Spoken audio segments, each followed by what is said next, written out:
Welcome to cinema ಲೋಕ. ನಿಮ್ಮ ನೆಚ್ಚಿನ ನಟ ನಟಿಯರ ಬಗ್ಗೆ ಹಾಗೂ ಅವರ ಸಿನಿಮಾ ಬಗ್ಗೆ ಮತ್ತು ಚಿತ್ರರಂಗದ ಆಗು ಹೋಗುಗಳ ಬಗ್ಗೆ ತಿಳಿದುಕೊಳ್ಳಲು ನಮ್ಮ ಚಾನೆಲನ್ನು ಲೈಕ್ ಮಾಡಿ, ಸಬ್ಸ್ಕ್ರೈಬ್ ಮಾಡಿ, ಶೇರ್ ಮಾಡಿ.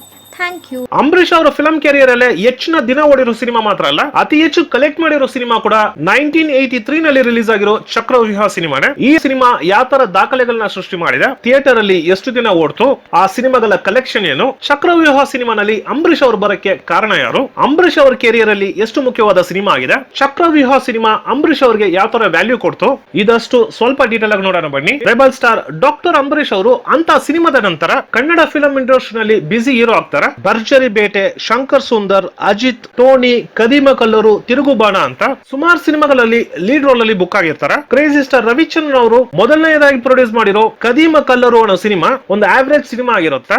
ನಂತರ ಅಂಬರೀಶ್ ಅವ್ರನ್ನ ಇಟ್ಕೊಂಡು ಚಕ್ರವ್ಯೂಹ ಸಿನಿಮಾ ಮಾಡಬೇಕು ಅಂತ ಡಿಸೈಡ್ ಮಾಡ್ತಾರೆ. ಆದ್ರೆ ರವಿಚಂದ್ರನ್ ಅವ್ರ ತಂದೆ ಎನ್ ವೀರಸ್ವಾಮಿ ಅವರಿಗೆ ಇಷ್ಟ ಆಗಲ್ಲ. ಕಾರಣ ರವಿಚಂದ್ರನ್ ಅವರು ಸೆಲೆಕ್ಟ್ ಮಾಡಿರೋ ಚಕ್ರವ್ಯೂಹ ಕತೆ ಇದಕ್ ಮುಂಚೆ ಸುಮಾರು ದೊಡ್ಡ ದೊಡ್ಡ ಹೀರೋಗಳು ರಿಜೆಕ್ಟ್ ಮಾಡಿರೋಂತ ಕತೆ, ಅದನ್ನ ನೀನ್ ಮಾಡಬೇಡ, ಬೇರೆ ಯಾವ್ದಾದ್ರು ಮಾಡು ಅಂತ ರವಿಚಂದ್ರನ್ ಅವ್ರಿಗೆ ಸಜೆಸ್ಟ್ ಮಾಡ್ತಾರೆ. ಆದ್ರೆ ರವಿಚಂದ್ರನ್ ಅವರು ಅಡಮೆಂಟ್ ಆಗಿ ನಾನು ಈ ಸಿನಿಮಾನೇ ಮಾಡ್ತೀನಿ, ಈ ಕತೆ ನನಗೆ ತುಂಬಾ ಇಷ್ಟ ಆಗುತ್ತೆ, ಖಂಡಿತ ಇದು ಹಿಟ್ ಆಗುತ್ತೆ ಅಂತ ಅವ್ರ ತಂದೆಗೆ ಹೇಳ್ತಾರೆ. ಫೈನಲಿ ರವಿಚಂದ್ರನ್ ಅವರಿಗೆ ಒಂದು ಚಾನ್ಸ್ ಕೊಡೋಣ ಅಂತ ಅವ್ರ ತಂದೆ ಡಿಸೈಡ್ ಮಾಡ್ತಾರೆ. ಚಕ್ರವ್ಯೂಹ ಸಿನಿಮಾದ ಪ್ರಾಸೆಸ್ ಶುರುವಾಗುತ್ತೆ. ಈ ಸಿನಿಮಾದ ಡೈರೆಕ್ಟರ್ ಆಗಿ ವಿ ಸೋಮಶೇಖರ್ ಅವ್ರನ್ನ ಹೈಯರ್ ಮಾಡ್ತಾರೆ.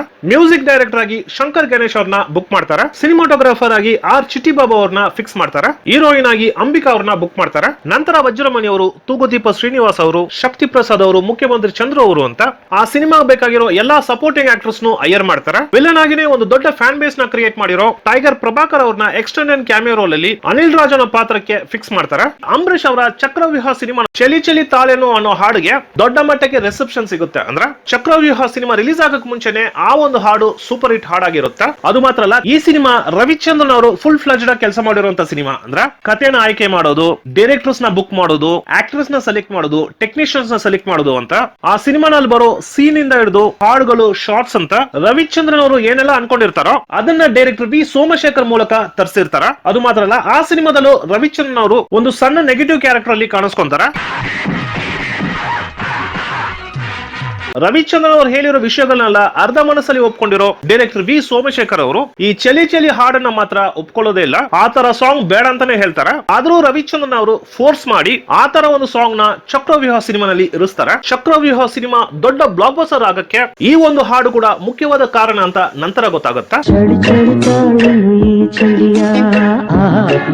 9th ಜೂನ್ 1983 ನಲ್ಲಿ ರೆಬಲ್ ಸ್ಟಾರ್ ಅಂಬರೀಶ್ ಅವರು ಆಕ್ಟ್ ಮಾಡಿ, ವಿ ಸೋಮಶೇಖರ್ ಅವರು ಡೈರೆಕ್ಟ್ ಮಾಡಿ, ವಿ ರವಿಚಂದ್ರನ್ ಅವರು ಎನ್ ವೀರಸ್ವಾಮಿ ಅವರು ಪ್ರೊಡ್ಯೂಸ್ ಮಾಡಿರೋ ಚಕ್ರವ್ಯೂಹ ಅನ್ನೋ ಸಿನಿಮಾ ರಿಲೀಸ್ ಆಗುತ್ತೆ. ರಿಲೀಸ್ ಆಗಿರೋ ಎಲ್ಲಾ ಥಿಯೇಟರ್ಗಳಲ್ಲೂ ಹೌಸ್ಫುಲ್ ಆಗುತ್ತೆ. ಅದು ಮಾತ್ರ ಅಲ್ಲ, ಅದುವರೆಗೂ ಅಂಬರೀಶ್ ಅವರ ಸಿನಿಮಾ ಕೆರಿಯರ್ ಅಲ್ಲೇ ದೊಡ್ಡ ಮಟ್ಟಕ್ಕೆ ಓಪನಿಂಗ್ ತಗೊಂಡಿರುವಂತ ಸಿನಿಮಾ ಚಕ್ರವ್ಯೂಹ ಸಿನಿಮಾ ಆಗಿರುತ್ತೆ. ಅದು ಮಾತ್ರ ಅಲ್ಲ, ಚಲಿ ಚಲಿ ತಾಳೆನೋ ಹಾಡು ಎಷ್ಟು ದೊಡ್ಡ ಹಿಟ್ ಆಯ್ತೋ ಅಷ್ಟೇ ದೊಡ್ಡ ಹಿಟ್ ಚಕ್ರವ್ಯೂಹ. ಇದು ಚಕ್ರವ್ಯೂಹ ಅನ್ನೋ ಹಾಡು ಕೂಡ ದೊಡ್ಡ ಮಟ್ಟಕ್ಕೆ ಹಿಟ್ ಆಗುತ್ತೆ. ಚಕ್ರವ್ಯೂಹ ಸಿನಿಮಾದ ದೊಡ್ಡ ಸ್ಟ್ರೆಂತ್ ಅಂದ್ರೆ ಈ ಸಿನಿಮಾದ ಸ್ಕ್ರೀನ್ ಪ್ಲೇ ಮತ್ತು ಡೈಲಾಗ್ಸ್. ಕರಪ್ಟೆಡ್ ಪಾಲಿಟಿಕ್ಸ್ ನ ಕಮರ್ಷಿಯಲಿ ಆಡಿಯನ್ಸ್ ಗೆ ಬೋರ್ ಓಡಿಸದೆ ನೀಟಾಗಿ ಹೇಳ್ಕೊಂಡ್ ಬರ್ತಾರೆ. ಅದರಲ್ಲೂ ಅಂಬರೀಶ್ ಅವರ body language, dialogue delivery audience ನ ಅಟ್ರಾಕ್ಟ್ ಮಾಡುತ್ತೆ. ಅವತ್ತು ಈ ಚಕ್ರವ್ಯೂಹನ ಬೇಸಕ್ಕಾಗುತ್ತಾ ಅಂತ ಕೇಳಿದ್ಯಲ್ಲ, ಅವನು ದ್ವಾಪರದ ಅಭಿಮನ್ಯು, ಇವನು ಕಲಿಯುಗದ ಅಭಿಮನ್ಯು.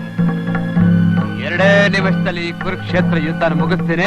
ಈ ಸಿನಿಮಾ ರಿಲೀಸ್ ಆಗಿರೋ ಸುಮಾರು ಥಿಯೇಟರ್ಗಳಲ್ಲಿ 50 ಡೇಸ್ ಕಂಪ್ಲೀಟ್ ಮಾಡುತ್ತೆ. ಇನ್ನು ಕೆಲವು ಥಿಯೇಟರ್ಗಳಲ್ಲಿ 150 ಡೇಸ್ ಕಂಪ್ಲೀಟ್ ಮಾಡುತ್ತೆ. ಇನ್ನು ಕೆಲವು ಥಿಯೇಟರ್ಗಳಲ್ಲಿ 225 ಡೇಸ್ ಕಂಪ್ಲೀಟ್ ಮಾಡುತ್ತೆ. ಇನ್ನು ಕೆಲವು ಥಿಯೇಟರ್ಗಳಲ್ಲಿ 370 ಡೇಸ್ ಕಂಪ್ಲೀಟ್ ಮಾಡುತ್ತೆ. ನಮ್ಮ ಚಾನೆಲ್ ನ ನೋಡೋ ಸ್ನೇಹಿತರು ಒಬ್ರು ನಮ್ಮ ಮೇಲ್ ಗೆ ಒಂದು ಪೋಸ್ಟರ್ ಕಳಿಸಿದ್ದಾರೆ. ಆ ಪೋಸ್ಟರ್ ಅಲ್ಲಿ ಚಕ್ರವ್ಯೂಹ ಸಿನಿಮಾ 550th ಡೇ ಅಂತ ಬರ್ದಿದೆ. 1983 ನಲ್ಲಿ ಒಂದು ಸಿನಿಮಾ 550 ದಿನ ದಾಟುತ್ತೆ ಅಂದ್ರೆ ಆ ಕಾಲಕ್ಕೆ ಆ ಸಿನಿಮಾ ಎಷ್ಟು ದೊಡ್ಡ ಹೈಪ್ ನ ಕ್ರಿಯೇಟ್ ಮಾಡಿರಬಹುದು. ಇದೇ ಈಶ್ವರಿ ಪ್ರೊಡಕ್ಷನ್ ಅವರು ಚಕ್ರವ್ಯೂಹ ಸಿನಿಮಾನ ಹಿಂದಿಗೆ ರಿಮೇಕ್ ಮಾಡ್ತಾರೆ ಇನ್ಕ್ಯುಲಾಬ್ ಅನ್ನೋ ಹೆಸರಲ್ಲಿ. ಅದರಲ್ಲಿ ಅಮಿತಾಬ್ ಬಚ್ಚನ್ ಅವರು ಆಕ್ಟ್ ಮಾಡ್ತಾರೆ. ಹಿಂದಿಯಲ್ಲೂ ದೊಡ್ಡ ಬ್ಲಾಕ್ ಬಸ್ಟರ್ ಸಿನಿಮಾ ಆಗುತ್ತೆ. ಈ ಸಿನಿಮಾದ ಪ್ರೊಡ್ಯೂಸರ್ ಆದ ಕ್ರೇಜಿ ಸ್ಟಾರ್ ರವಿಚಂದ್ರನ್ ಅವರು ಹೇಳೋ ಪ್ರಕಾರ ಚಕ್ರವ್ಯೂಹ ಸಿನಿಮಾ ರಿಲೀಸ್ ಆಗಕ್ ಮುಂಚೆ ನಮ್ ಈಶ್ವರಿ ಸಂಸ್ಥೆ ಲಾಸ್ ಅಲ್ಲಿ ನಡೀತಾ ಇತ್ತು. ಕೆಲವು ಕಡೆ ಸಾಲನೂ ಮಾಡಿದ್ವಿ. ಚಕ್ರವ್ಯೂಹ ಸಿನಿಮಾದ ಕಲೆಕ್ಷನ್ ಎಲ್ಲಾ ಸಾಲಗಳನ್ನು ತೀರಿಸಿ ಸ್ಟೇಬಲ್ ಆದ್ವಿ. ನಂತರ ಬಂದಿರೋ ಅಮಿತಾಬ್ ಬಚ್ಚನ್ ಅವರ ಇನ್ಕ್ಯುಲಾಬ್ ಸಿನಿಮಾ, ರಜನಿಕಾಂತ್ ಅವರ ಪಡಿಕಾದ ಒಂದ್ ಸಿನಿಮಾ ಈಶ್ವರಿ ಸಂಸ್ಥೆಗೆ ಲಾಭ ತಂದು ಕೊಟ್ಟಿರೋ ಸಿನಿಮಾ ಅಂತಾರೆ. ಓಕೆ ಸ್ನೇಹಿತರೆ, ನೆಕ್ಸ್ಟ್ ಟೈಮ್ ಬೇರೆ ಒಂದು ಸಿನಿಮಾ ಜೊತೆ ಬರ್ತೀನಿ. ಅದುವರೆಗೂ ಥ್ಯಾಂಕ್ ಯು, ಬಾಯ್.